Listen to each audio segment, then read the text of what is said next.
He called me a couch sitter in front of the board. So I handed him a $100,000 lawsuit. At the quarterly board meeting, my boss looked me dead in the eye and said, "I don't pay you to be a couch sitter." The room erupted in laughter. Everyone looked at me like I should shrink, apologize, or disappear. But I didn't flinch. Because I knew something they didn't. The next time we met, he wasn't laughing. He was choking on a lawsuit worth $100,000 hand-delivered by my lawyers. I'm an analyst. Quiet. Focused. The kind who listens more than she speaks. I don't kiss up. I don't do fake office politics. And I sure as hell don't stay late to play ping pong and pretend it's team building. Apparently, that makes me a couch sitter.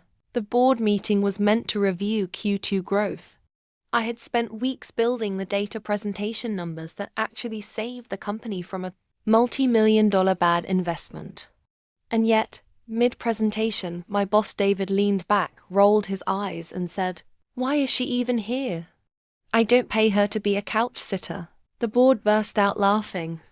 I was the only woman in the room, and the youngest. I looked at David, smiled, and said, "Noted."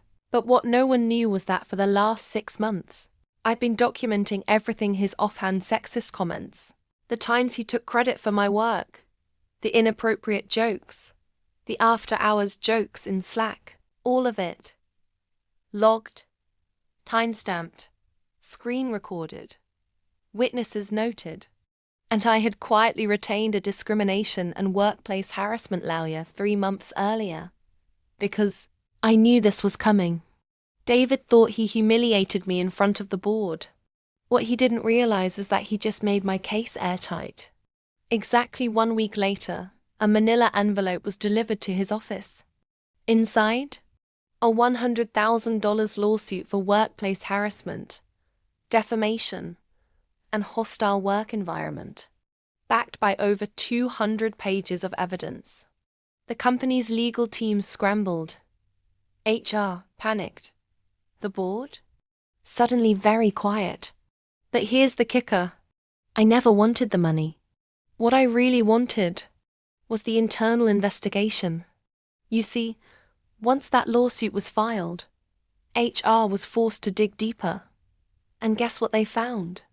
David had done this before twice. But both times, he paid off the victims with hush money and NDAs.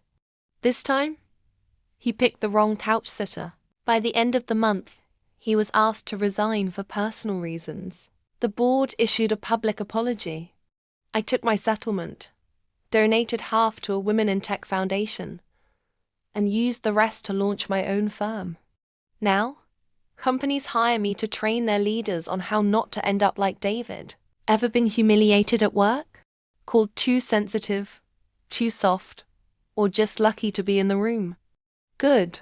Use it. Subscribe for more real-life corporate takedowns, savage comebacks, and power plays that rewrite the rules. Stay silent until it's time to strike. Then make it count.